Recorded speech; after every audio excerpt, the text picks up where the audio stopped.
Resplandor. A pesar de su vida célibe y de su existencia casi ermitaña en su propia esfera intelectual, Tesla era, en sus contactos sociales, un individuo encantador. El año que pasó cavando zanjas y realizando duros trabajos manuales, cuando pudo conseguir un trabajo de cualquier tipo, y su experiencia durante ese tiempo de dormir en cualquier refugio que pudo conseguir y comer cualquier tipo de alimento que pudo conseguir, sin duda le causó una impresión tremenda y duradera. El hecho de que nunca se le pudiera inducir a hablar de este periodo así lo indicaría.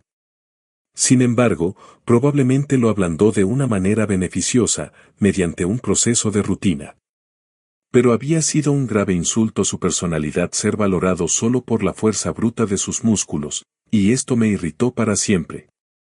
Una vez que obtuvo fondos mediante la fundación de su laboratorio y la venta de sus patentes a Westinghouse, mantuvo a partir de entonces un estatus casi principesco. Sabía cómo usar ropa para aumentar el impacto de su apariencia, su estatura le daba cierta ventaja sobre los demás, su evidente fuerza física le infundía un respeto que impedía cualquier invasión de su actitud. Su excelente inglés y el cuidado que puso para utilizar el idioma correctamente, y su dominio de media docena de otros idiomas, lo establecieron como un erudito, y el primer lote de sus inventos de corriente alterna le creó en la mente del público una reputación de logros científicos sobresalientes. El hecho de que siempre hablara del valor de sus inventos para el mundo, y no de la grandeza de sus propios logros, le granjeó el cariño de todos los que lo conocieron. Cuando Tesla estaba en plena ola de popularidad durante los años 90, era reacio a la publicidad, pero los redactores frecuentemente conocidos de los periódicos lograron romper las barreras y conseguir artículos destacados. Una excelente descripción de él, adaptada a las costumbres de la época, se encuentra en un artículo escrito por Frank Lancaster en el Citizen del 22 de agosto de 1897. La parte que se refiere a su apariencia personal y sus actividades es la siguiente. En lo que respecta a la apariencia personal, nadie puede mirarlo sin sentir su fuerza. Mide más de 6 pies de altura y es muy delgado. Sin embargo, posee un gran poder físico. Sus manos son grandes, sus pulgares anormalmente largos, y esto es signo de gran inteligencia. Su cabello es negro y liso, de un negro intenso y brillante. Se lo quita bruscamente por encima de las orejas, de modo que forma una cresta con bordes dentados.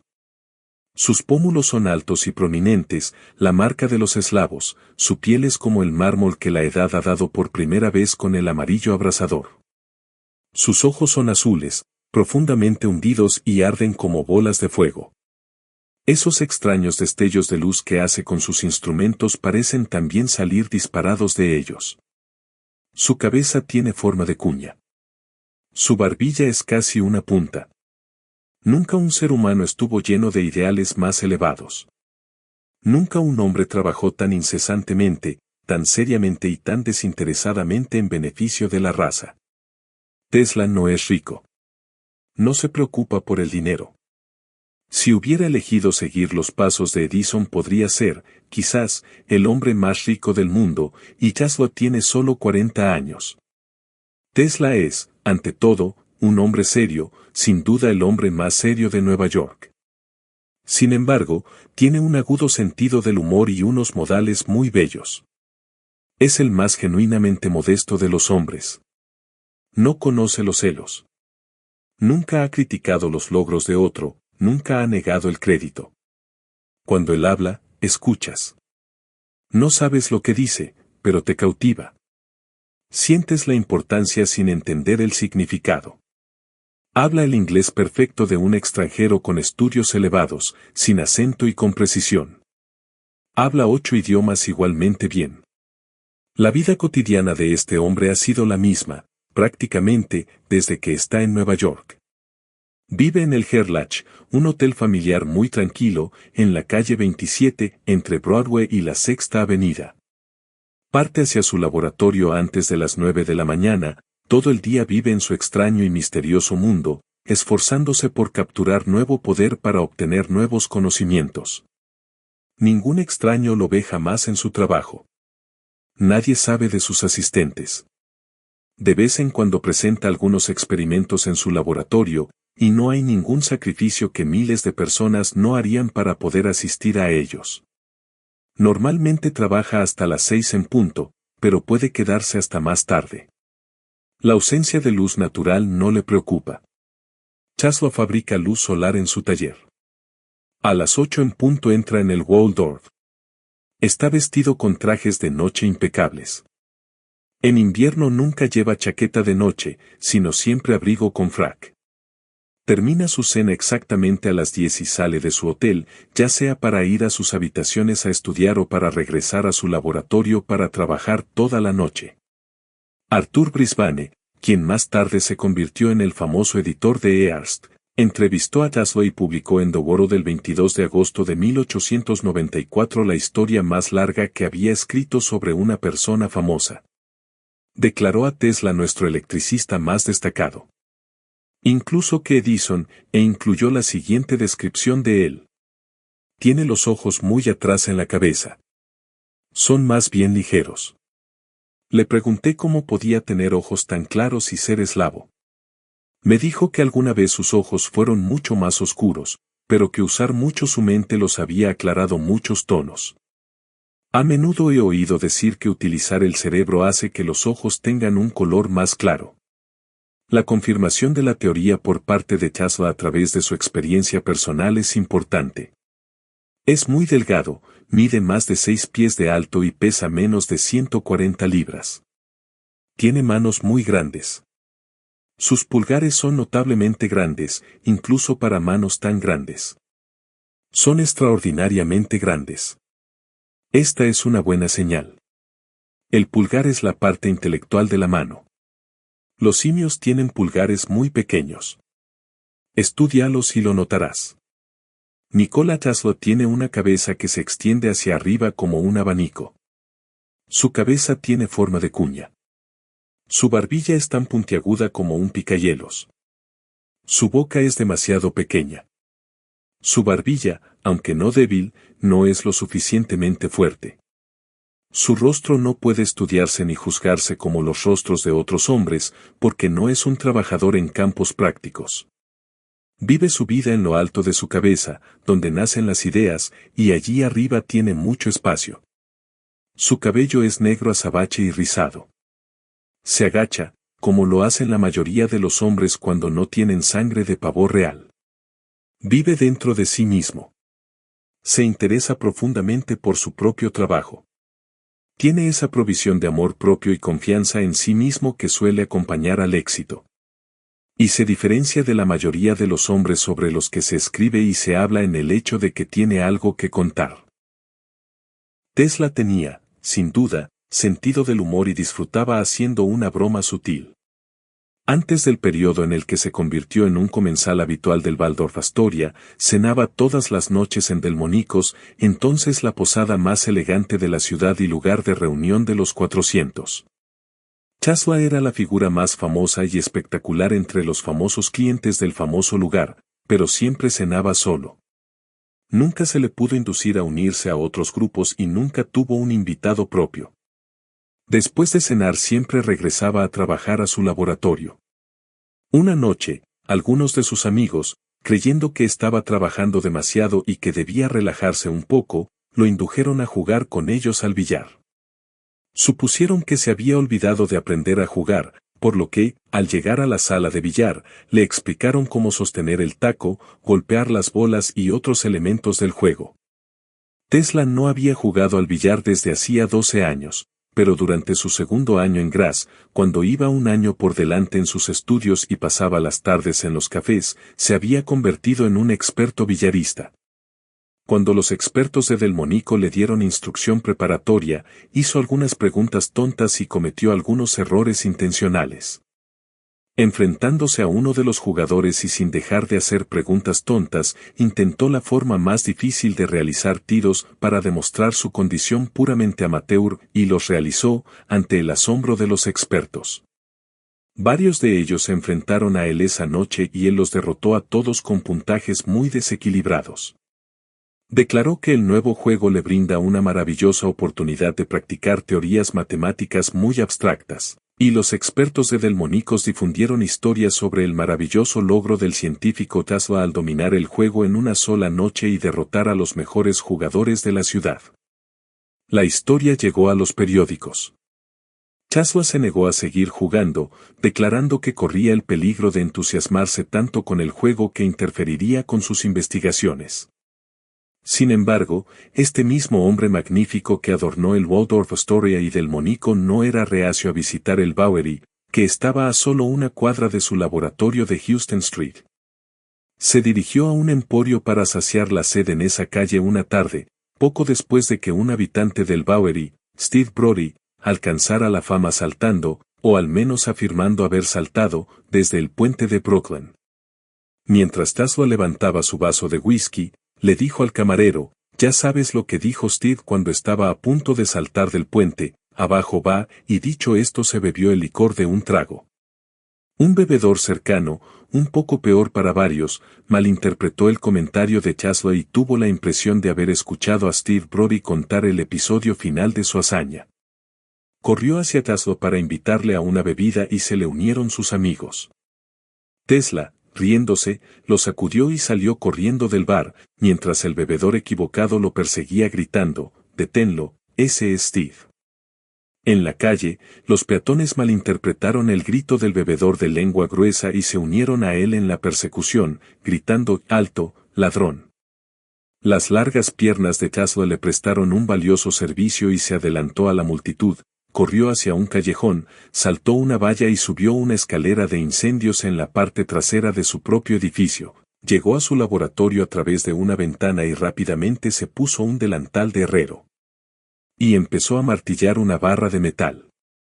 Sus perseguidores, sin embargo, no lograron localizarlo. Tesla era idolatrado por los serbios en Nueva York. Muchos de ellos podían afirmar que eran parientes lejanos, ya sea por el lado Tesla o Mandich de la familia, y aquellos que no podían reclamar esta distinción lo reverenciaban de todos modos, a pesar de que nunca aceptó invitaciones para participar en sus reuniones sociales o sociales. Otras funciones. Un día, un trabajador serbio emocionado llegó a su apartamento del Waldorf Astoria para pedirle ayuda. Se había metido en una pelea y había golpeado a un compatriota serbio, que había emitido una orden de arresto contra él. El visitante no tenía dinero pero quería ir a Chicago para escapar del arresto. ¿Podría Tesla prestarle el dinero para el billete de tren? Así que agrediste a un hombre y ahora quieres huir para escapar del castigo, dijo Tesla.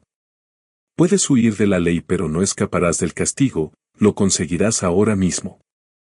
Agarrando un bastón y agarrando al hombre por la nuca, lo hizo correr por la habitación, sacudiendo el polvo de sus pantalones hasta que el hombre gritó pidiendo piedad. ¿Crees que puedes ser un mejor hombre en Chicago y mantenerte alejado de las peleas?, le preguntó Tesla. El hombre estaba seguro de que podía hacerlo. Recibió el dinero para el viaje del ferrocarril y unos cuantos dólares más. La popularidad de Tesla en los años 90 fue tan grande que muchas personas vinieron a cenar al Palm Room del Waldorf solo para echar un vistazo al famoso inventor. Quedó salir de su oficina a las 6, pero justo antes de salir telefoneaba al jefe de camareros para pedir la cena, insistiendo siempre en que nadie menos podía servirle. La comida debía estar lista a las 8 en punto. Mientras tanto, iba a su habitación y se vestía con un traje de noche formal, corbata blanca y frac. Cenó solo, excepto en las raras ocasiones en que daba una cena a un grupo para cumplir con sus obligaciones sociales. El dinero siempre fue un detalle molesto para Tesla. Durante unos 15 años, después de 1888, siempre tuvo todo lo que necesitaba para cumplir con sus obligaciones, y vivió bien. Aproximadamente después de 1902, su camino financiero se volvió bastante difícil, pero su fama era mayor que nunca, al igual que la necesidad de mantener su nivel de vida si quería recuperar su fortuna. Continuó organizando frecuentes grandes cenas en el Waldorf para pagar sus obligaciones sociales y tuvo dificultades para acostumbrarse a la escasez de dinero. En una ocasión, cuando se reunió un grupo numeroso en un comedor privado, el jefe de camareros le susurró que estaba preparada una cena excelente y lista para servirla tal como él la había ordenado, pero que el departamento de crédito insistió en que no se podría servir hasta que lo pagó por adelantado. Llame al señor Morgan por teléfono en la oficina del gerente y estaré allí inmediatamente, enfureció Tasla. Al poco tiempo, un mensajero entregó a Tasla un cheque más que adecuado. Se dice que surgieron muchas ocasiones de este tipo, pero siempre se resolvieron en la oficina del gerente, generalmente sin ninguna intervención externa. El acercamiento más cercano a la vida hogareña que disfrutó Tasla le llegó a través del diplomático y poeta Robert Underwood Johnson y uno de los editores de la revista Century, cuya casa estaba en Madison Avenue en el elegante distrito de Murray Hill. Tesla y Johnson eran amigos muy cercanos. El amor por la poesía era uno de los varios intereses que tenían en común. Johnson escribió y publicó en el Century, en abril de 1895, un breve poema sobre su visita al laboratorio de Tasla. Esto lo llevó a una empresa cooperativa en la que parafraseó muchas piezas de poesía serbia a partir de traducciones literales realizadas por Tasla, quien podía recitar muchos miles de líneas de ese material de memoria. Unas 40 páginas de estas traducciones, con una nota introductoria de Tasla, aparecieron en la siguiente edición de Poems by E. Johnson. Personas famosas en todos los campos de actividad eran invitados frecuentes en la casa de Johnson y constantemente se celebraban cenas formales para brillantes reuniones de personalidades. Tesla estaba presente con tanta frecuencia como podía, pero prefería evitar todas las cenas formales tanto como fuera posible. Sin embargo, era un visitante informal muy frecuente que llegaba inesperadamente y, a menudo, en horas inusuales. No era raro que Tasla llegara a la casa de los Johnson después de medianoche, después de que la familia se hubiera retirado, y que Bob y Nick permanecieran sentados durante horas disfrutando del intercambio de una magnífica variedad de ideas. Johnson y Willie K. Vanderbilt fueron, como se ha señalado, las únicas personas que calificaron el intercambio de nombres con Tasla. Las visitas de Tasla a la casa de los Johnson siempre duraban muchas horas. Llegaba en un cabriolé, que siempre necesitaba para esperarlo para regresar a su hotel, a solo unas cuadras de distancia. Los niños Johnson aprendieron a aprovechar esto, y cuando él llegaba temprano en la noche obtenían su permiso para usar el taxi para dar un paseo por Central Park mientras él charlaba en casa. Tasla disfrutó de la ópera y en algún momento asistió a las representaciones con bastante frecuencia. El palco de William K. Vanderbilt siempre estuvo a su disposición, al igual que los de muchos otros patrocinadores del Metropolitan. De vez en cuando asistía al teatro. Su actriz favorita era Ossie Ferguson, quien, según afirmó, sabía vestir y era la mujer más elegante que jamás había visto en el escenario. Poco a poco abandonó el teatro y la ópera en favor del cine, pero incluso allí asistía con poca frecuencia. No presenciaría una tragedia, pero disfrutaba de la comedia y los aspectos más ligeros del entretenimiento. Uno de sus amigos cercanos fue el contraalmirante Richmond Pearson Hobson, el héroe de la guerra hispanoamericana. En años posteriores, Hobson fue la única persona que pudo engatusar a Tasla para que rompiera una larga vigilia en sus actividades intelectuales para ir al cine. Tasla no profesaba ninguna religión. Temprano en su vida rompió sus relaciones con la Iglesia y no aceptó sus doctrinas. En la cena de su 75º cumpleaños, declaró que lo que se llama alma es simplemente una de las funciones del cuerpo, y que cuando las actividades del cuerpo cesan, el alma deja de existir. Es difícil para un hombre aparecer como un héroe ante su secretaria, pero para la señorita Dorothy F. Skerrit, que sirvió a Tasla en esta capacidad durante muchos años hasta que cerró su oficina cuando tenía 70 años, siguió siendo un santo superhombre. Su descripción de Tasla, a esta edad, lo registra como poseedor de la misma personalidad magnética que tanto impresionó a los escritores 30 años antes. Ella escribió: cuando uno se acercó al señor Tasla, vio a un hombre alto y demacrado. Parecía ser un ser casi divino. Cuando tenía alrededor de 70 años, se mantuvo erguido, su cuerpo extremadamente delgado estaba impecable y vestido con sencillez con ropas de colores tenues. Ni el alfiler ni el anillo lo adornaban. Su tupido cabello negro estaba partido por la mitad y peinado hacia atrás rápidamente desde su frente alta y ancha, profundamente arrugada por su concentración en los problemas científicos que lo estimulaban y fascinaban. Debajo de sus cejas protuberantes, sus ojos hundidos, de color gris acero, suaves pero penetrantes, parecían leer tus pensamientos más íntimos. A medida que se entusiasmaba con los campos que conquistar y los logros que alcanzar, su rostro brillaba con un resplandor casi etéreo, y sus oyentes eran transportados de los lugares comunes de hoy a los reinos imaginativos del futuro. Su sonrisa afable y su nobleza de porte siempre denotaron las características caballerosas que estaban tan arraigadas en su alma. Hasta el final, Chaslov fue meticulosamente cuidadoso con su ropa. Sabía vestirse bien y así lo hacía. Declaró a una secretaria, en 1910, que era el hombre mejor vestido del mundo. Quinta Avenida y tenía la intención de mantener ese estándar. Esto no fue por vanidad personal. La pulcritud y el cuidado en la ropa estaban en total armonía con todas las demás facetas de su personalidad. No mantenía un gran guardarropa y no usaba joyas de ningún tipo.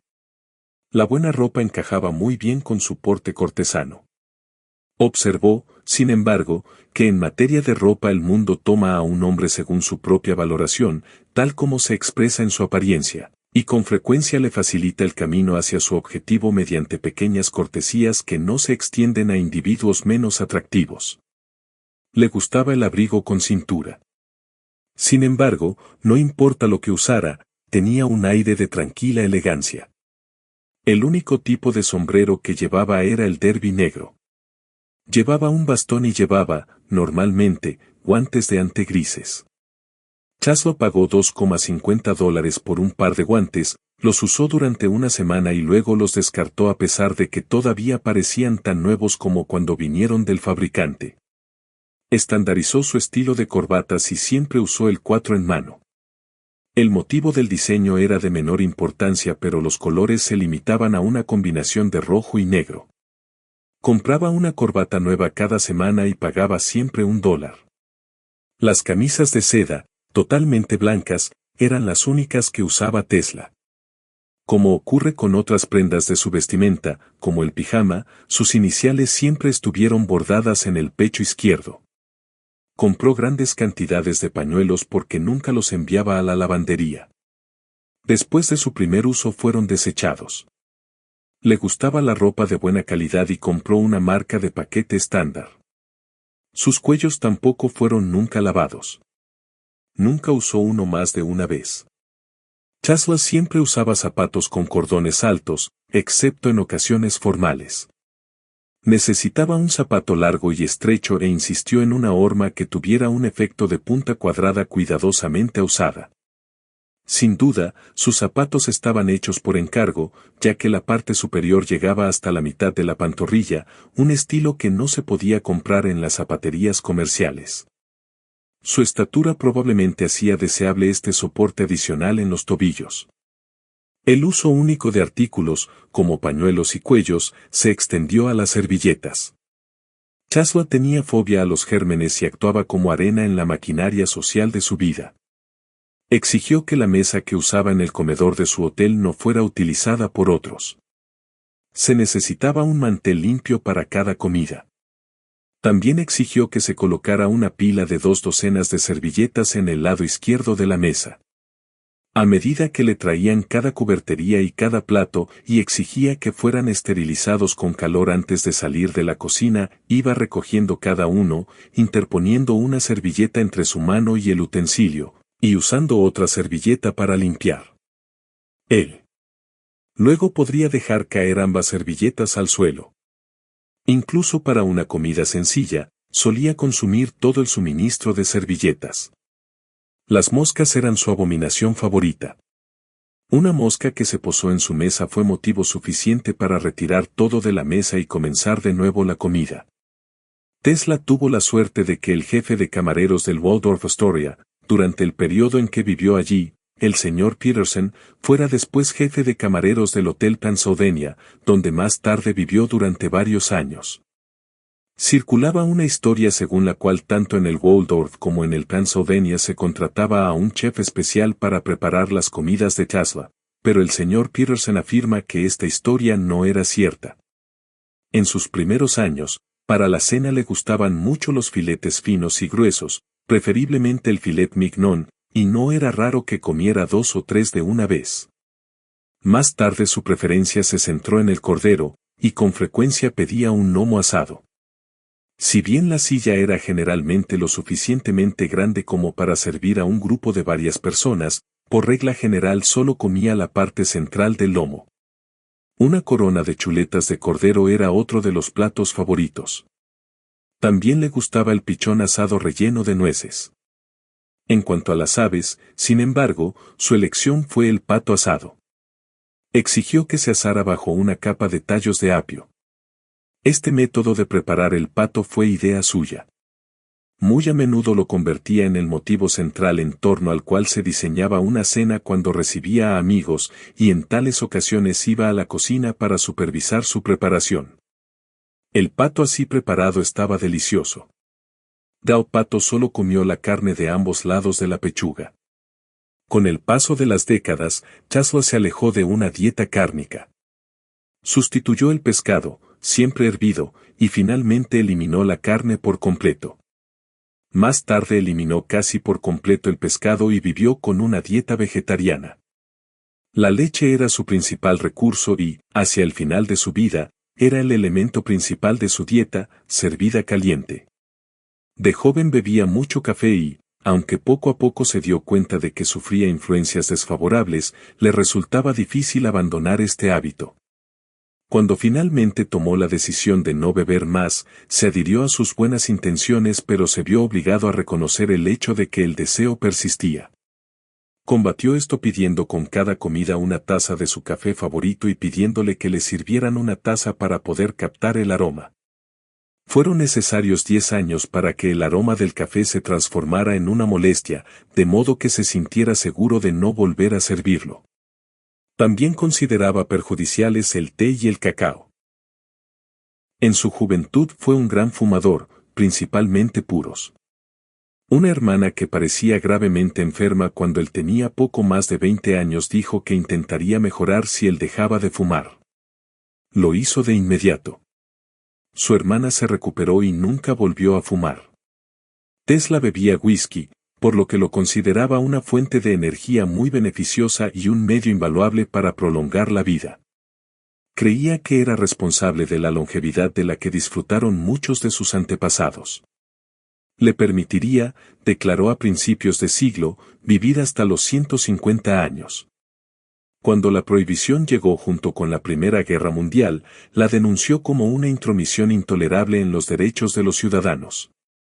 Sin embargo, rápidamente abandonó el uso del whisky y de todas las demás bebidas excepto la leche y el agua. Declaró, sin embargo, que la eliminación del whisky reduciría su esperanza de vida a 130 años. Chaslo dijo que no eran necesarios estimulantes para ayudarle a pensar. Una caminata rápida le resultó mucho mejor como ayuda para la concentración. Parecía estar en un sueño mientras caminaba. Incluso alguien a quien conocía muy bien pasaba a corta distancia y no lo veía, aunque podría parecer que lo estaba mirando directamente. Por lo general, sus pensamientos estaban a kilómetros de distancia de donde estaba. Al parecer, fue esta práctica la responsable del accidente que, en 1937, le atropelló un taxi y le dejó gravemente herido. De hecho, había declarado en una entrevista 2 años antes que probablemente lo mataría un camión o un taxi mientras caminaba imprudentemente. El peso de Tesla, desnudo, era de 142 libras y, excepto durante breves periodos de enfermedad, apenas varió 1 libra desde 1888 hasta aproximadamente 1926, cuando redujo intencionalmente su peso en 5 libras. Uno de los caprichos de Tesla, durante muchos años, fueron los masajes en el cuero cabelludo. Visitaba una barbería 3 veces por semana y le pedía que le frotara el cuero cabelludo durante media hora.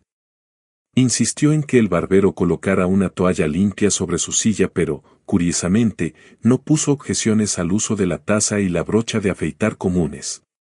Tesla siempre afirmó que nunca dormía más de 2 horas por noche. Su hora de acostarse, dijo, eran las 5 de la mañana y se levantaría a las 10 de la mañana después de pasar solo 2 horas durmiendo, siendo 3 horas demasiado. Una vez al año, admitió, dormía 5 horas, lo que le permitiría acumular una enorme reserva de energía. Afirmó que nunca dejaba de trabajar, ni siquiera cuando dormía. Tesla se rió de la afirmación de Edison de que dormía solo 4 horas por noche. Dijo que era una práctica habitual de Edison sentarse en su laboratorio y dormir una siesta de 3 horas unas 2 veces al día. Es posible que Tesla también durmiera un poco de manera similar, quizás sin ser consciente de ello. Los empleados del hotel han relatado que era bastante común ver a Tesla parado paralizado en su habitación durante horas seguidas, tan ajeno a su entorno que podían trabajar en su habitación sin que él, aparentemente, fuera consciente de su presencia. Tesla siempre proporcionó a su oficina un baño separado que nadie más que él podía utilizar. Se lavaba las manos al menor pretexto. Cuando lo hizo, pidió que su secretaria le entregara cada vez una toalla recién lavada para secarlos. Llegó a los extremos para evitar estrechar la mano. Por lo general, colocaba las manos detrás de la espalda cuando se acercaba a alguien que temía que pudiera intentar estrecharle la mano, y esto con frecuencia le llevaba a momentos embarazosos. Si por casualidad un visitante de su oficina lo sorprendiera con la guardia baja y le estrechara la mano, Tesla se enojaría tanto que no podría prestar atención a la misión del visitante y con frecuencia lo despediría antes de que estuviera completamente expresada, e inmediatamente corría al baño y se frotaba las manos. Los trabajadores que almorzaban con las manos sucias casi le provocaban náuseas. Las perlas también eran una de las fobias de Tesla. Si una mujer invitada a una cena a la que él estaba invitado llevaba perlas, no podía comer. Las superficies lisas y redondas, en general, le resultaban abominables, incluso le llevó mucho tiempo aprender a tolerar las bolas de billar. Tesla nunca conoció la experiencia de tener dolor de cabeza. A pesar de varios casos de enfermedades graves, en sus años de independencia nunca fue atendido por un médico. Había razones para prácticamente todas las fobias de Tesla, aunque no todas eran generalmente conocidas. Su fobia a los gérmenes se remonta a sus 2 enfermedades graves a temprana edad, probablemente ambas relacionadas con el cólera, una enfermedad constantemente prevalente en su tierra natal, causada por un germen transmitido por agua potable contaminada y por el contacto entre personas. Tesla no era ajeno a su idiosincrasia, era muy consciente de ellos y de las fricciones que provocaban en su vida diaria. Sin embargo, eran una parte esencial de él y no podía prescindir de ellos más que de su brazo derecho. Probablemente fueron una de las consecuencias de su modo de vida solitario o, posiblemente, una causa que contribuyó al mismo. La mente de Tesla siempre parecía estar bajo una presión explosiva. Una avalancha de ideas siempre luchaba por liberarse. Parecía incapaz de seguir el ritmo de sus propios pensamientos. Nunca tuvo suficientes instalaciones para mantener sus logros a la altura de sus proyectos. Si tuviera un ejército de asistentes adecuadamente capacitados, todavía estaría insuficientemente equipado. Como resultado, quienes estaban asociados con él siempre experimentaron una sensación de impulso. Sin embargo, era un empleador muy generoso tanto en materia de salarios pagados como en el número de horas de trabajo requeridas. Con frecuencia exigía horas extras, pero siempre pagaba generosamente por ellas. Sin embargo, no era fácil trabajar para Tesla. Era meticulosamente ordenado en sus asuntos personales y exigía que todos los trabajadores fueran iguales. Era un excelente mecánico y establecía estándares extremadamente altos, según sus propios logros, para todo el trabajo realizado en sus talleres. Admiraba mucho la inteligencia de sus asistentes, recompensándolos frecuentemente con compensaciones adicionales por trabajos difíciles y bien hechos, pero era extremadamente impaciente con la estupidez y el descuido. Chaswa mantenía un equipo de dibujantes, nunca los utilizó en su propio trabajo de diseño de máquinas y los toleró solo debido a contactos inevitables con otras organizaciones. Cuando le construían máquinas para su propio uso, daba instrucciones individuales sobre cada pieza. El trabajador designado para realizar el trabajo de la máquina sería convocado al escritorio de Chaswa, donde el inventor haría un boceto casi microscópico en medio de una gran hoja de papel. No importa cuán detallada sea la pieza de trabajo o su tamaño, el boceto siempre tenía menos de 1 pulgada en sus dimensiones más grandes. Si Chaswa cometiera el más mínimo desliz con el lápiz al dibujar el boceto, no borraría nada sino que comenzaría de nuevo en otra hoja de papel. Todas las dimensiones se dieron verbalmente. Cuando el dibujo estuvo terminado, al trabajador no se le permitió llevárselo al taller para guiarlo en su trabajo. Chaswa destruiría el dibujo y exigiría que el maquinista trabajara de memoria. Chaswa dependía enteramente de su memoria para todos los detalles, nunca redujo al papel sus planes mentalmente completados para guiarlos en la construcción, y creía que otros podrían lograr esta habilidad si hacían el esfuerzo suficiente. Así que trató de obligarlos a intentarlo insistiendo en que trabajaran sin dibujos. Todos aquellos que trabajaron con Chaswa lo admiraban mucho por su notable capacidad para realizar un seguimiento de una gran cantidad de detalles finos relacionados con cada fase de los muchos proyectos que tenía en marcha simultáneamente. A ningún empleado se le proporcionó nunca más información de la absolutamente esencial para completar un proyecto. A nadie se le dijo nunca para qué se iba a utilizar una máquina o un artículo. Tesla afirmó que Edison recibió más ideas de sus asociados de las que aportó, por lo que él mismo hizo todo lo posible para evitar esta situación. Se sentía el hombre más rico del mundo en materia de ideas y no necesitaba ninguna de nadie más, y tenía la intención de impedir que todos contribuyeran con algo. Probablemente Tesla fue muy injusto con Edison a este respecto. Los dos hombres eran tipos completamente diferentes y distintos. Tesla carecía totalmente del tipo de mentalidad universitaria, es decir, la mente que está adaptada para cooperar con otros en la adquisición de conocimientos y la realización de investigaciones. No podía dar ni recibir, pero era enteramente adecuado a sus propias necesidades. Edison tenía una mentalidad más bien cooperativa o ejecutiva. Pudo atraer asociados brillantes y delegar en ellos la mayor parte de sus inventivos proyectos de investigación. Tenía la capacidad de actuar como catalizador, estimularlos a actividades mentales creativas y así multiplicar sus propias habilidades creativas.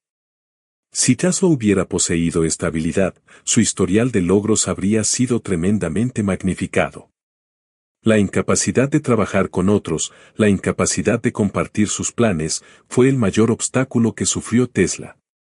Lo aisló completamente del resto de la estructura intelectual de su tiempo y provocó que el mundo perdiera una gran cantidad de pensamiento creativo que él no pudo traducir en invenciones completas. Es deber del maestro formar alumnos que seguirán sus pasos, pero Tesla se negó a aceptar esta responsabilidad.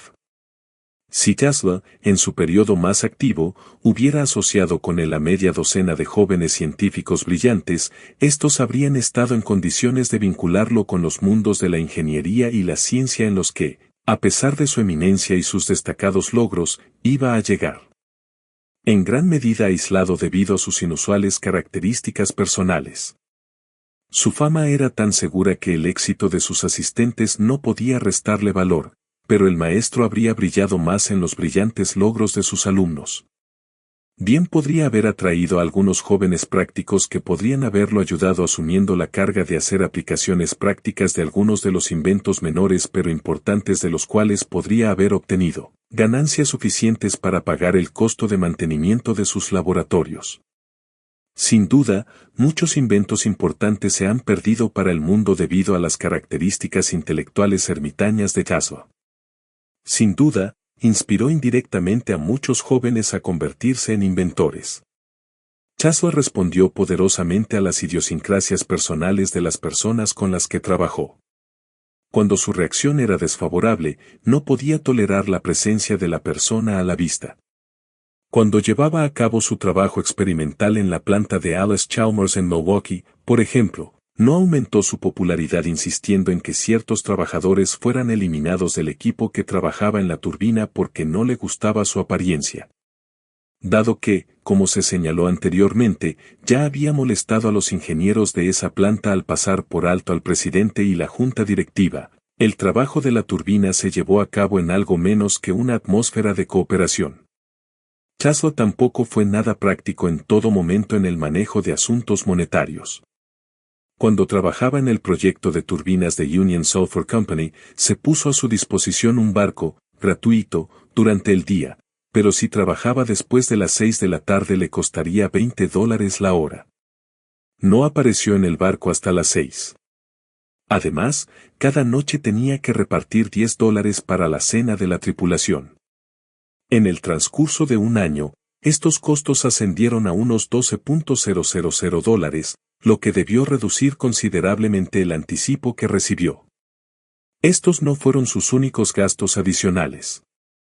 Casi todas las noches entregaba una propina de $5 a sus principales asistentes entre la tripulación y una vez por semana a todos los miembros de la tripulación. Estas manifestaciones de generosidad no fueron, por supuesto, una pérdida total para Tesla, más bien podrían clasificarse como necesidades, porque era muy dictatorial al dirigir a sus asistentes. Las investigaciones entre los empleados de los hoteles donde vivía revelaron que tenía fama de actuar de la manera más arrogante con los sirvientes. Era casi cruel en la forma en que les daba órdenes, pero les compensaba inmediatamente con las generosas propinas que les daba. Sin embargo, siempre fue muy considerado con las mujeres, e incluso con los hombres, de su personal de oficina. Si alguno de ellos hacía un trabajo inusualmente bueno, se informaba a todos los miembros del personal. Las críticas siempre se entregaron en privado al individuo involucrado. Chaslo tenía como regla permanente que cada mensajero que viniera a su oficina debía recibir una propina de 25 centavos y reservó un fondo de $10 semanales para este propósito. Si la necesidad requería que mantuviera a su equipo de jóvenes secretarias y mecanógrafas trabajando horas extras durante varias horas, les ofrecería una cena en Delmónicos. Alquilaría un taxi para las chicas y las seguiría en otro taxi. Después de hacer arreglos para pagar la cuenta y pagar la propina por adelantado, se iría. Tesla programó su llegada a la oficina para entrar al mediodía. Pidió que su secretaria estuviera inmediatamente detrás de la puerta para recibirlo y tomarle el sombrero, el bastón y los guantes. Sus oficinas abrían a las 9 de la mañana, por lo que todos los asuntos de rutina se resolverían antes de su llegada. Antes de que llegara Chaslo, hubo que cerrar todas las persianas de la oficina para que no dejara pasar la luz exterior y se simularan las condiciones nocturnas. El inventor, como se señaló, era un evasor del sol. Parecía estar en su mejor momento de noche y en cierta desventaja durante el día, en todo caso prefería la noche para trabajar y lo que él llamaba su recreo. La única vez que Chaslo permitía que se levantaran las cortinas de su oficina era cuando se desataba una tormenta eléctrica. Las distintas oficinas que alquiló daban a espacios abiertos. La oficina de 8 West 40th Street estaba en el lado sur de Bryant Park, en cuyo extremo este se encontraba la estructura de techo bajo que albergaba la Biblioteca Pública de Nueva York. Desde sus ventanas en el piso 20, podía mirar más allá del paisaje del techo de la ciudad debajo de él y obtener una vista amplia del cielo. Cuando el retumbar de un trueno lejano anunció que pronto destellarían los fuegos artificiales del cielo, no solo estaba permitido levantar las persianas, sino que era obligatorio. A Chaslo le encantaba ver relámpagos. El sofá de mohair negro estaría cerca de las ventanas para que él pudiera tumbarse en él, completamente relajado, mientras su visión dominaba una vista completa del cielo del norte o del oeste. Siempre hablaba solo, pero durante una tormenta se volvía elocuente. Su conversación en tales ocasiones nunca fue grabada. Deseaba ser un observador solitario de este magnífico espectáculo, y sus secretarios estaban muy dispuestos a que se le atendiera así.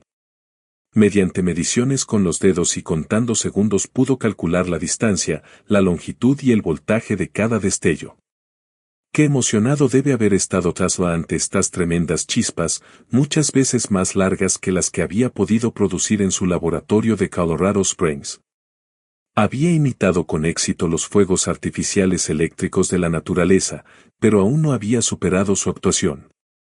Los antiguos romanos sublimaron sus frustraciones ante las fuerzas de la naturaleza al crear el concepto mental de su dios más poderoso, Júpiter, como alguien dotado del poder de crear relámpagos y lanzar sus rayos a la Tierra. Tesla se había negado a aceptar la frustración, pero, al igual que los antiguos romanos, él también estableció un concepto mental, un superhombre no inferior al dios gobernante de los romanos, que controlaría las fuerzas de la naturaleza. Sí, Tesla disfrutó muchísimo de una tormenta eléctrica. Desde su sofá de Moair aplaudía los relámpagos, él lo aprobó. Puede que incluso estuviera un poco celoso.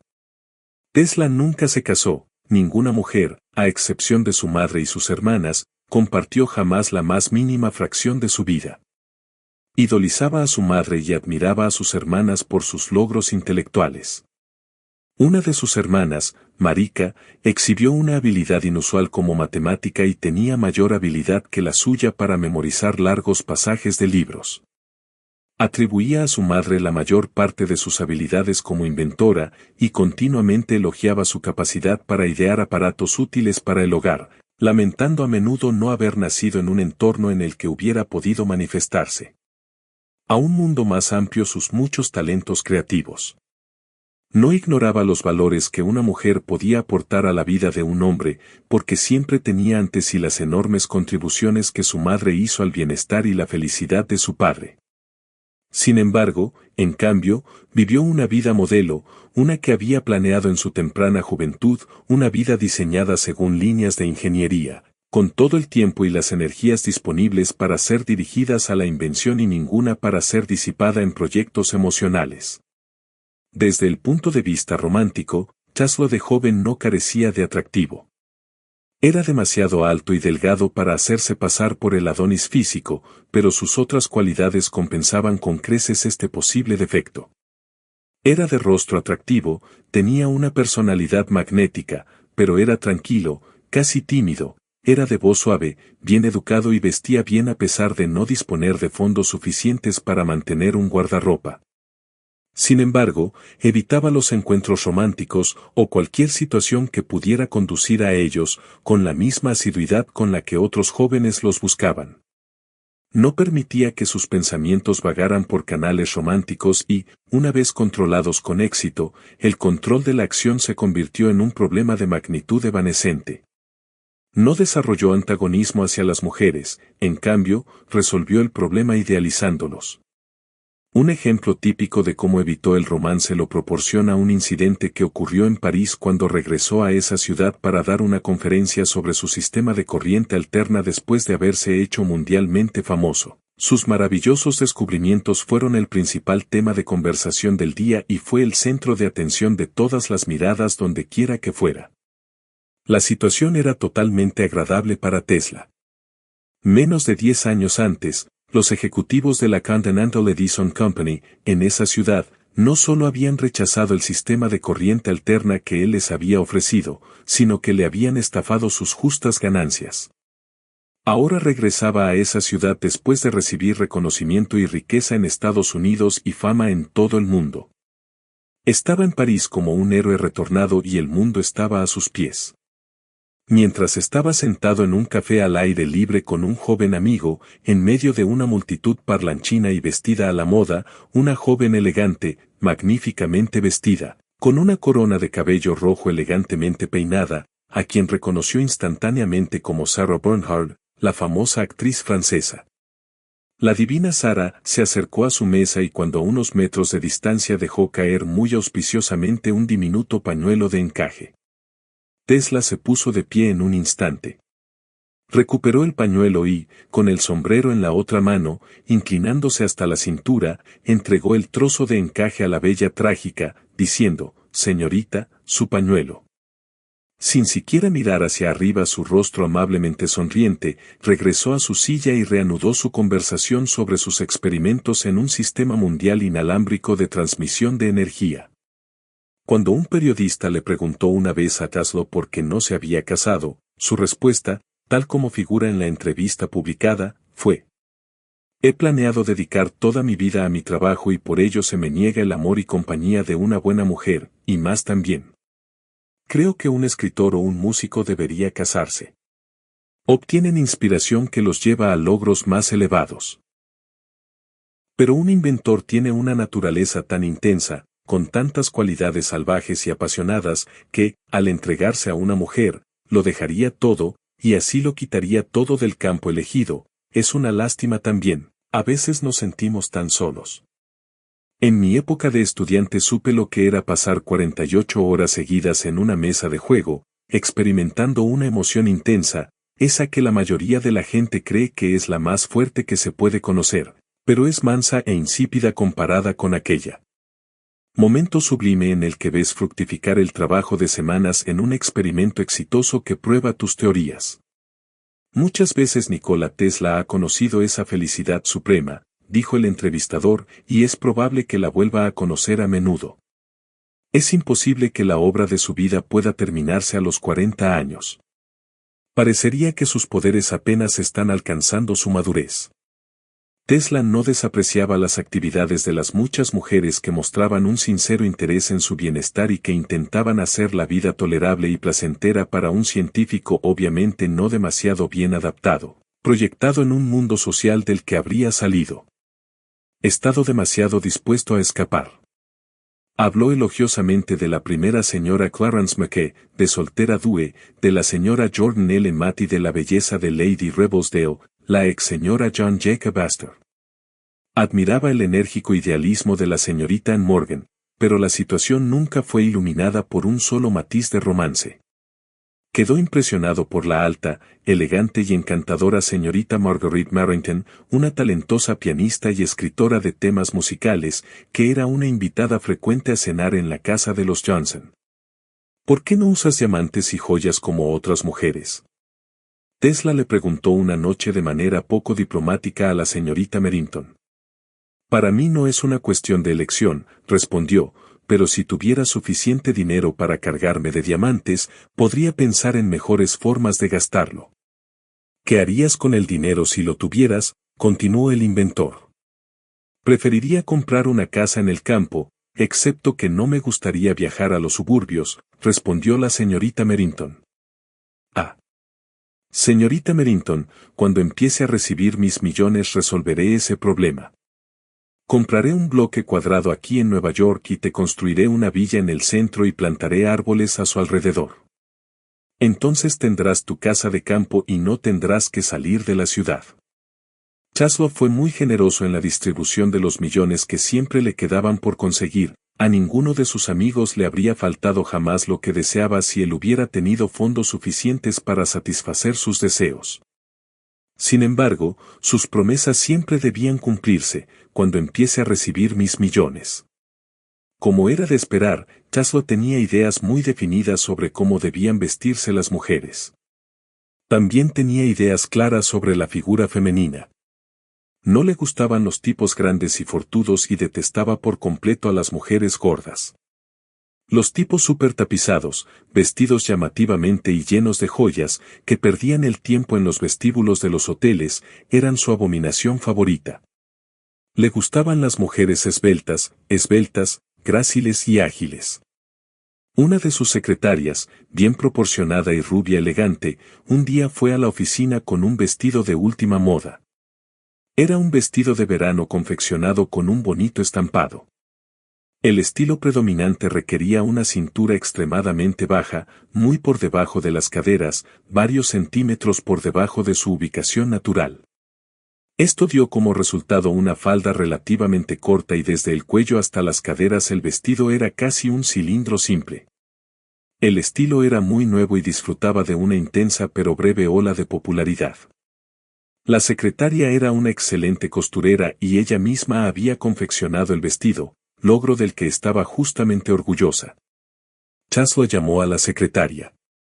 Ella entró rápidamente en su santuario sin esperar, pero sí con la esperanza, que él dijera algo agradable sobre su nuevo vestido. Señorita, dijo, ¿qué es lo que lleva puesto? No puedes usar eso en este recado que deseo que hagas.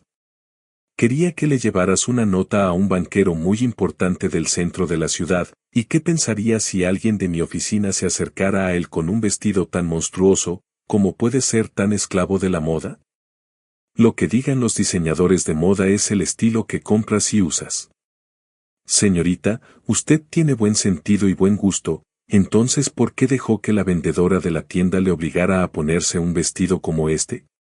Ahora bien, si también fueras muy inteligente como mi hermana, que hace todos sus vestidos, no te verías obligada a usar un estilo tan abominable como este. Entonces tú también podrías hacer tu propia ropa y podrías usar vestidos sensatos. Siempre debes seguir la naturaleza en el diseño de tu ropa. No dejes que un diseñador de estilo deforme tu naturaleza, porque entonces te volverás horrible en lugar de atractivo. Ahora, señorita, súbase a un taxi, para que no la vea mucha gente, vaya a su casa, póngase una ropa adecuada y regrese tan pronto como pueda para llevarme esta carta al centro de la ciudad. Chasua nunca se dirigió a ninguna de sus empleadas ni por su nombre de pila ni por su apellido. La única forma de dirigirse a ellos fue señorita. Mientras lo pronunciaba, sonaba como Miss y podía hacerlo muy expresivo. Cuando se dirigió a la secretaria que llevaba la bata que desaprobaba, sonó como Ms. También podría ser un insulto abrupto y abreviado. Cuando una joven del personal de su oficina dejó su empleo para casarse, Chasua predicó este sermón a los miembros restantes. No te cases demasiado joven. Cuando te casas demasiado joven, los hombres se casan contigo principalmente por tu belleza y 10 años después, cuando tu belleza desaparece, se cansan de ti y se interesan por otra persona. La actitud de Chasua hacia la mujer era paradójica, idealizó a la mujer, la puso en un pedestal, y, sin embargo, también veía a las mujeres de una manera puramente objetiva y materialista, como si no hubiera conceptos espirituales involucrados en su composición. Esta fue sin duda una expresión externa del conflicto que estaba teniendo lugar dentro de su propia vida, entre la actitud normal y saludable hacia la compañía femenina y la planificación fríamente objetiva de su vida bajo la cual se negaba a compartir la más mínima fracción de su vida con cualquier mujer. Solo las mejores mujeres podían acercarse a Chasua a una distancia amistosa, y tales individuos eran idealizados por él sin la menor dificultad. Podía castigarlos mentalmente para eliminar el vector o atracción emocional. Al resto no se molestó en aplicar este proceso. No sentía ninguna atracción por él. Sin embargo, a partir de la confusión de los asuntos humanos, imaginó el surgimiento de una raza superior de seres humanos, pocos en número pero de un estatus intelectual muy elevado, mientras que el resto de la raza se nivelaba en un plano meramente productivo y reproductivo, que, sin embargo, podría representar una mejora considerable con respecto a las condiciones existentes. Intentó crear un idealismo a partir de conceptos puramente materialistas de la naturaleza humana. Se trataba de un vestigio de las opiniones materialistas y agnósticas que estaban de moda y prevalecían entre los científicos en el periodo formativo de su juventud. Esta fase de su actitud no fue particularmente difícil de romper en sus últimos años, pero se mantuvo más firmemente la fase que representaba un enfoque de ingeniería para la solución de los problemas de la raza humana, aunque estaba dispuesto a admitir que los factores espirituales tenían una existencia real y debían ser considerados en tal planificación. Sus puntos de vista sobre las mujeres recibieron su única expresión publicada en el artículo escrito para Collier's en 1924, por John B. Canary, a partir de una entrevista con Chasua. En esta ocasión dijo: la lucha de la mujer humana por la igualdad sexual terminará en un nuevo orden sexual, en el que las mujeres serán superiores. La mujer moderna, que anticipa en un fenómeno meramente superficial el avance de su sexo, no es más que un síntoma superficial de algo más profundo y más potente que se fomenta en el seno de la raza. No es en la superficial imitación física de los hombres como las mujeres afirmarán primero su igualdad y luego su superioridad, sino en el despertar del intelecto de las mujeres. Pero la mente femenina ha demostrado capacidad para todas las adquisiciones y logros mentales de los hombres, y a medida que transcurran generaciones esa capacidad se ampliará. La mujer promedio estará tan bien educada como el hombre promedio, y luego mejor educada, porque las facultades latentes de su cerebro serán estimuladas a una actividad que será aún más intensa debido a siglos de reposo.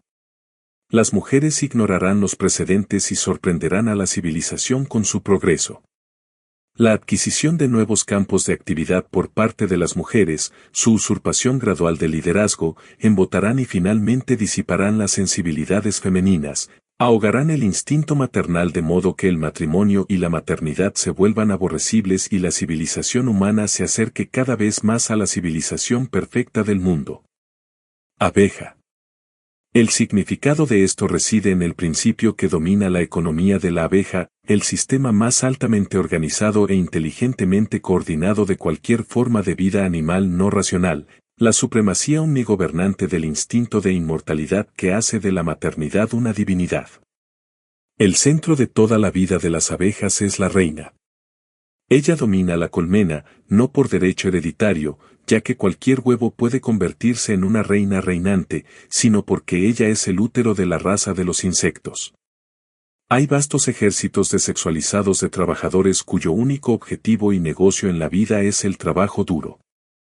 Es la perfección del comunismo, de la vida socializada y cooperativa en la que todas las cosas, incluidos los jóvenes, son propiedad común de todos.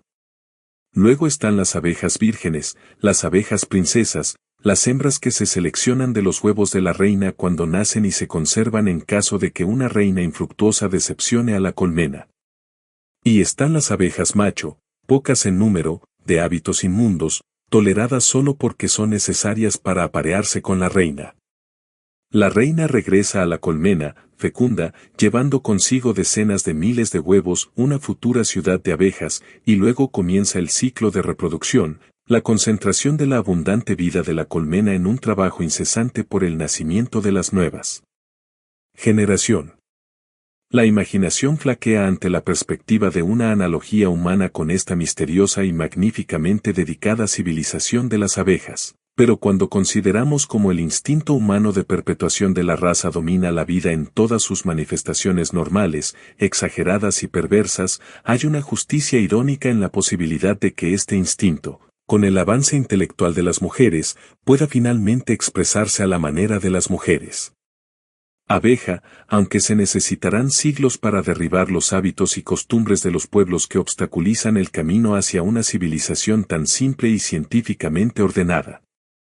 Si Taslo hubiera estado siquiera la mitad de bien informado en ciencias biológicas que en ciencias físicas, probablemente no habría visto una posible solución a los problemas humanos en una estructura social adaptada a las limitaciones de una especie de insecto que nunca puede esperar sobrevivir. Utilizan herramientas y recurren a fuerzas naturales que exceden ampliamente sus propias fuentes de energía para determinar su destino. Y más importante es el hecho de que las abejas nunca pueden esperar utilizar poderes intelectuales avanzados para mejorar su estatus biológico, como puede hacerlo la raza humana. Con un mejor conocimiento de las ciencias biológicas podría haber descubierto que los procesos fisiológicos que controlan la perpetuación del individuo están indisolublemente ligados a los procesos que controlan la perpetuación de la raza, y que al utilizar tanto conocimiento biológico como intuición espiritual, al diseñar una Superman, al utilizar principios materialistas de ingeniería, podría haberse diseñado a sí mismo como un superhombre más completo y potente, mejor adaptado para fusionar sus creaciones intelectuales con la vida actual de la raza a través de una mejor comprensión de los asuntos humanos. Tesla intentó convencer al mundo de que había logrado eliminar el amor y el romance de su vida, pero no lo logró. Ese fracaso, o quizás desde otro aspecto fue un éxito, es la historia del capítulo secreto de la vida de Tesla. La característica exterior más obvia de la vida de Tesla fue su propensión a alimentar a las palomas en lugares públicos. Sus amigos sabían que lo hizo pero nunca supieron por qué. Para los peatones de la Quinta Avenida era una figura familiar en las plazas de la Biblioteca Pública de la calle 42 y la Catedral de San Patricio en la calle 50. Cuando aparecía y hacía sonar un silbido bajo, las bandadas de plumas azules, marrones y blancas aparecían desde todas direcciones. Alfombraban los senderos frente a él e incluso se posaban sobre él mientras él esparcía alpiste o les permitía alimentarse de su mano. Durante las últimas 3 décadas de su vida, es probable que ninguno de las decenas de miles que lo vieron supiera quién era. Su fama se había extinguido y la generación que lo conocía bien había fallecido. Incluso cuando los periódicos, una vez al año, aparecían con titulares sobre Tesla y sus últimas predicciones sobre las maravillas científicas futuras, nadie asociaba ese nombre con el hombre excesivamente alto, muy delgado, vestido con ropas de una época pasada, que casi a diario parecía alimentar a sus amigos emplumados. Era solo uno de esos extraños individuos de los que se necesitan muchos tipos diferentes para formar la población completa de una gran metrópoli. Cuando comenzó a practicar, y nadie sabe exactamente cuándo fue, siempre iba vestido a la última moda y con frecuencia se podía ver a algunas de las figuras más famosas del mundo en su compañía y uniéndose a él para esparcir el alpiste, pero allí llegó un momento en el que prestaba menos atención a su ropa y la que vestía se volvía cada vez más pasada de moda. La Quinta Avenida después de medianoche es una vía muy diferente a la concurrida arteria de tráfico humano y vehicular que es durante el día. Está desierto. Uno puede caminar varias cuadras y no encontrarse con nadie excepto con un policía. En varias ocasiones, el autor, por casualidad, se encontró con Tesla en un paseo después de medianoche por la Quinta Avenida en dirección a la biblioteca. Por lo general, Tesla estaba bastante dispuesto a caminar con él y charlar en un encuentro callejero durante el día, pero en esas ocasiones después de la medianoche era definitivo acerca de su deseo de que lo dejaran en paz. Ahora me dejarás, decía, poniendo fin abruptamente a una conversación apenas iniciada. La suposición natural era que Tesla estaba ocupado en una línea de pensamiento definida y no deseaba que su mente se desviara de su concentración en algún problema científico complicado. Qué lejos estaba esto de la verdad. Y, como supe mucho más tarde, qué significado sagrado tenían para él esas peregrinaciones de medianoche para alimentar a las palomas que acudían a su llamada, incluso desde su dormidero nocturno. A casi todo el mundo le resultaba difícil entender por qué Tesla, inmerso en trascendentales avances científicos y trabajando el doble de horas que el individuo medio, podía tener claro el camino para dedicar tiempo a esparcir alpiste. El Herald Tribune, en un editorial, declaró una vez, dejaría sus experimentos por un tiempo y alimentaría a las tontas e intrascendentes palomas de Herald Square. Sin embargo, era un procedimiento de rutina en la oficina de Tesla que una de sus secretarias fuera a la ciudad un día determinado de cada semana y comprara 3 libras de colza, cáñamo y alpiste. Esto lo mezclaba en su oficina, y cada día tomaba una pequeña bolsa de papel llena con la semilla y comenzaba sus rondas. Si algún día no podía hacer sus rondas de alimentación de palomas, llamaba a un mensajero de Western Union, le pagaba su tarifa, más $1 de propina, y lo enviaba a alimentar a las aves. Además de alimentar a los pájaros de las calles, Tesla cuidaba de las palomas en sus habitaciones de los distintos hoteles en los que tenía su hogar. Por lo general, tenía nidos de cestas para de 1 a 4 palomas en su habitación y tenía a mano un barril de semillas para alimentarlas. La ventana de la habitación en la que guardaba estos nidos nunca estuvo cerrada. Tesla enfermó gravemente en su oficina de la calle 40 un día de 1921. No podía trabajar y se acostó en su sofá. Cuando los síntomas se volvieron más alarmantes y existía la posibilidad de que no pudiera regresar a su habitación en el Hotel St. Regis, llamó a su secretaria para darle un mensaje importante. Mientras pronunciaba el importante mensaje, pidió al secretario que repitiera cada frase después de él para asegurarse de que no se cometieran errores.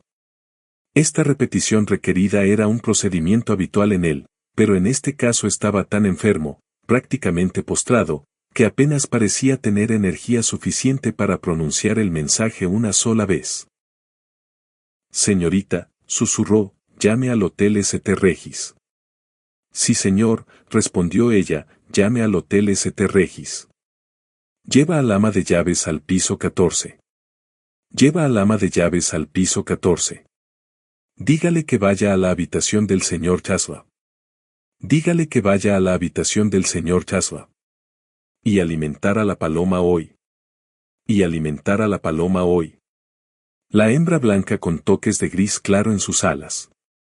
La hembra blanca con toques de gris claro en sus alas. Y continuar haciendo esto. Y continuar haciendo esto.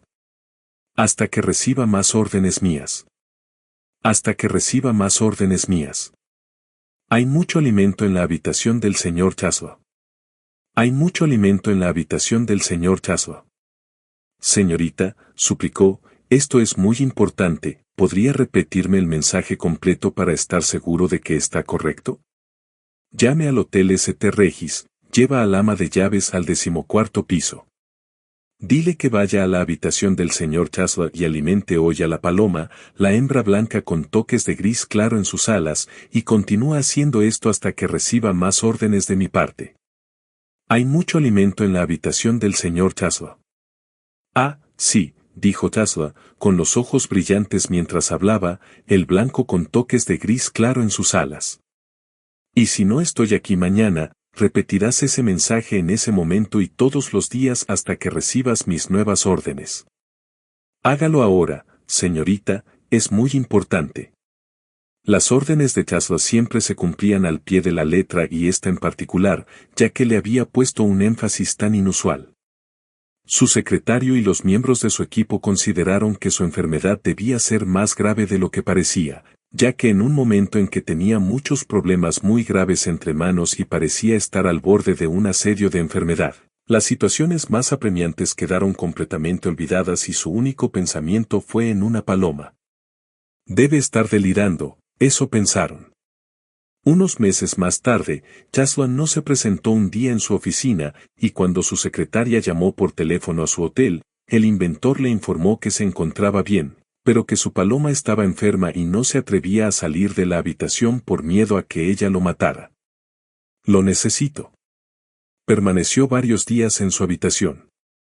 Aproximadamente un año después, Chasua llegó a su oficina un día antes de lo habitual y aparentemente muy perturbado.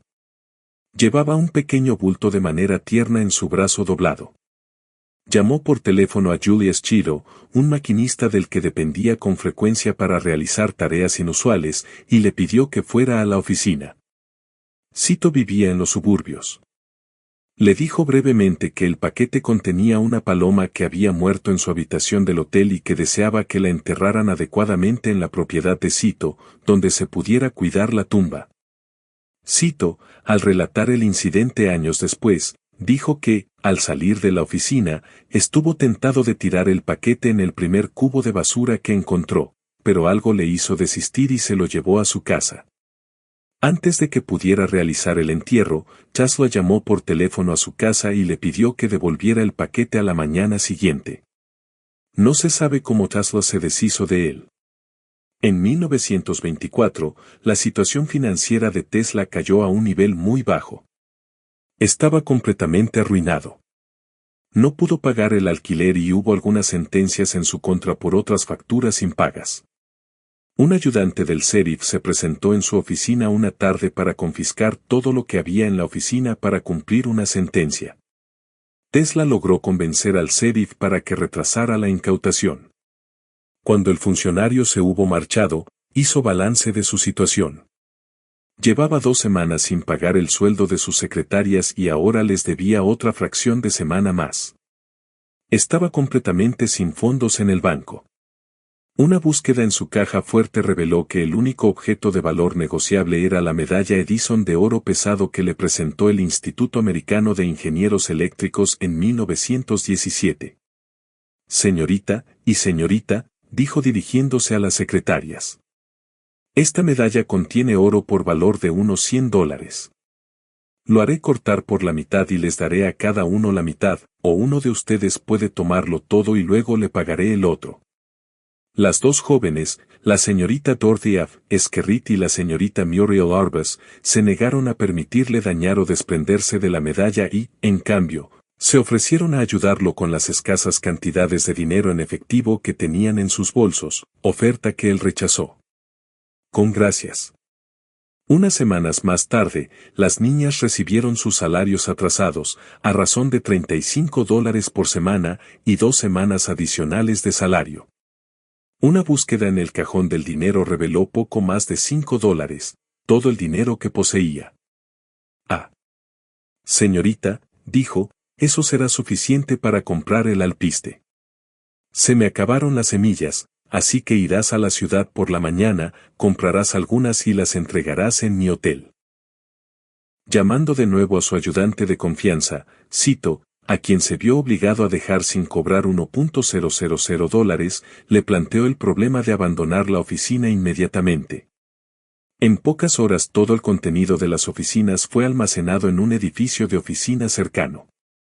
Poco tiempo después se vio obligado a abandonar su apartamento del Hotel St. Regis.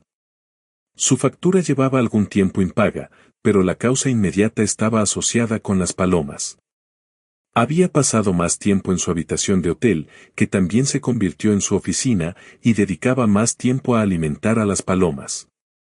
Grandes bandadas de ellos llegaban a sus ventanas y a sus habitaciones, y su suciedad en el exterior del edificio se convertía en un problema para la dirección y en el interior para las criadas.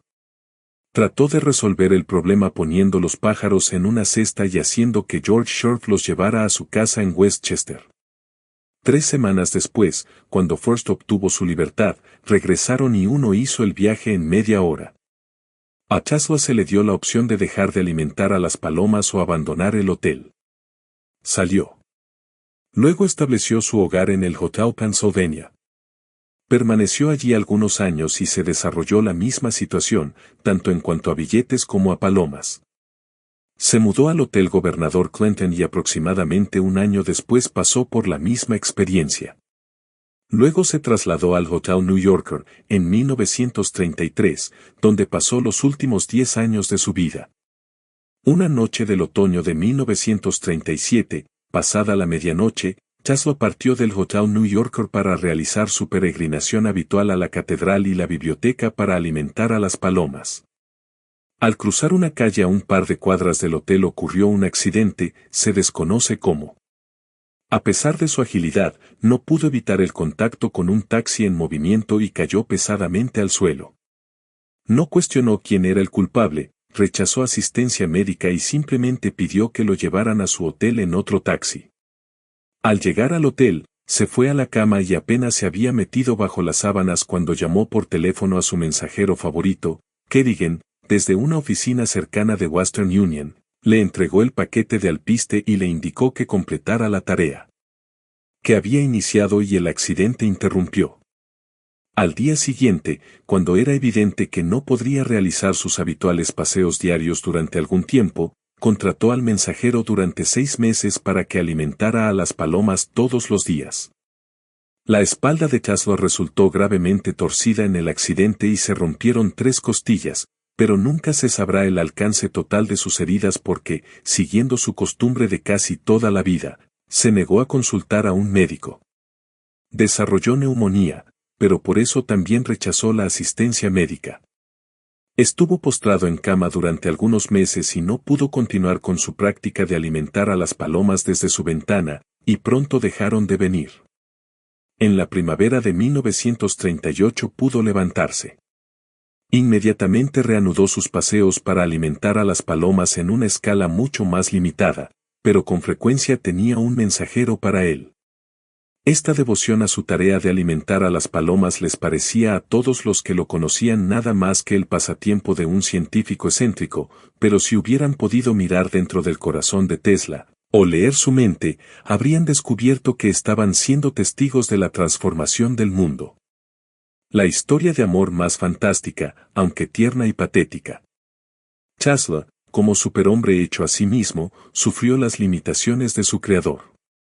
Dotado de una inteligencia superior a la media tanto en calidad como en cantidad, y con algunas facultades sobrenaturales, pudo erigir un superhombre de estatura superior a él mismo, pero la mayor altura se lograba sacrificando otras dimensiones, y en esta disminución de ancho y espesor existía una deficiencia.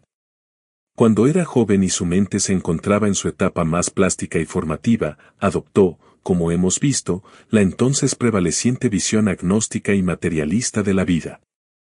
Hoy en día la ciencia se ha emancipado de la esclavitud de un misticismo o un materialismo antagónicos y está dispuesta a considerar ambos como partes armoniosas de un enfoque integral para la comprensión de la naturaleza, pero es consciente de que aún no ha aprendido a manipular o controlar los más factores intangibles sobre los cuales los místicos han construido sus estructuras de conocimiento.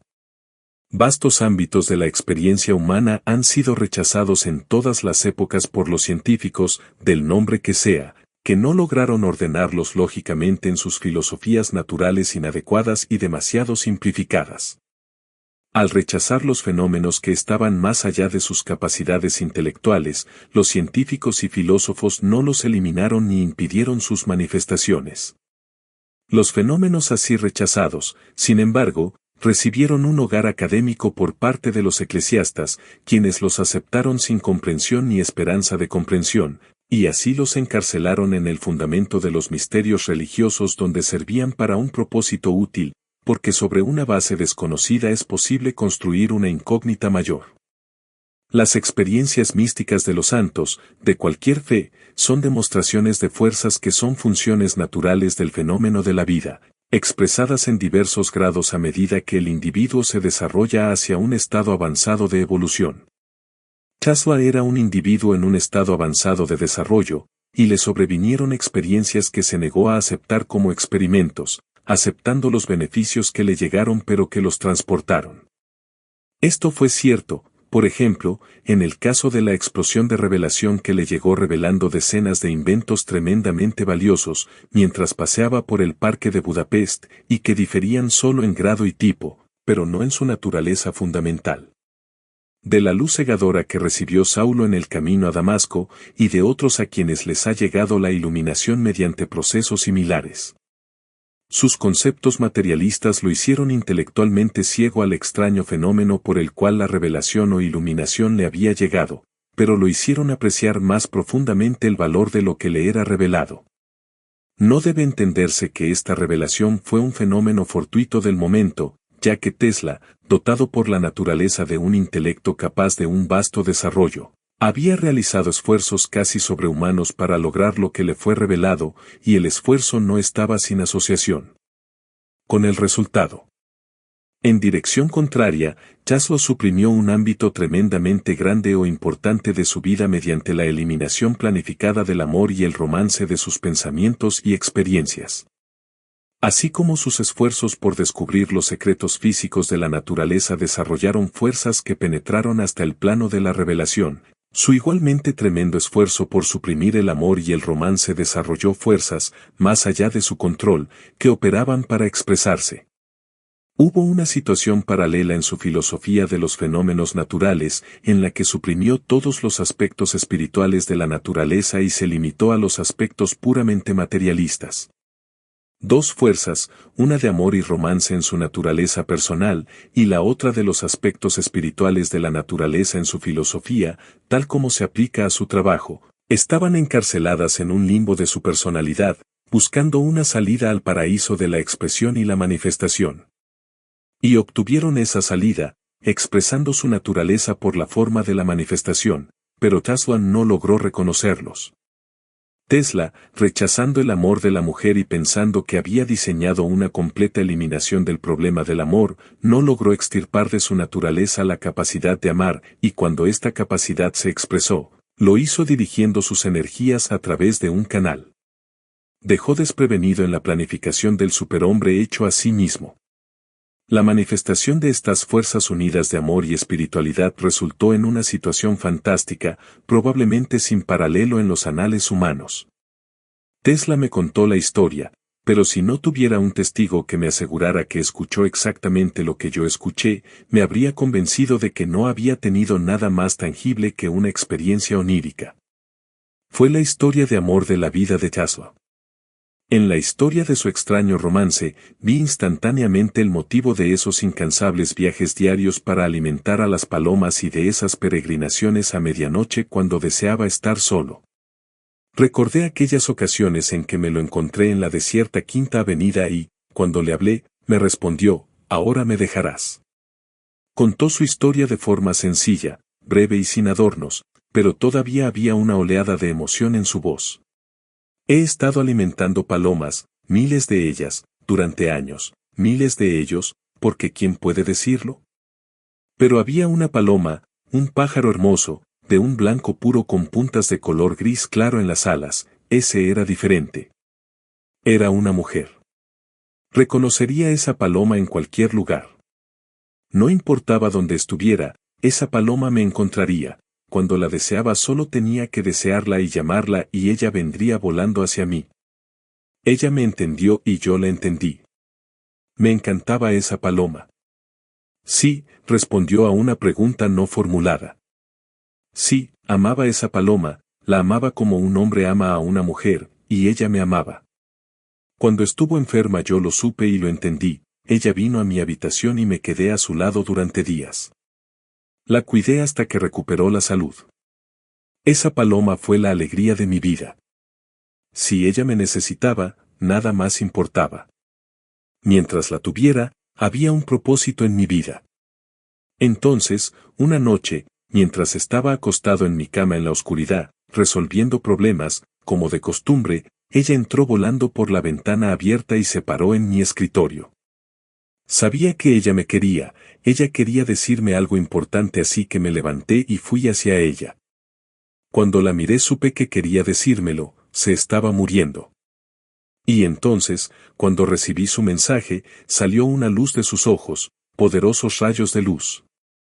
Sí, continuó, respondiendo nuevamente a una pregunta no formulada, era una luz real, una luz poderosa, deslumbrante, cegadora, una luz más intensa que la que jamás había producido con las lámparas más potentes de mi laboratorio. Cuando murió esa paloma, algo salió de mi vida.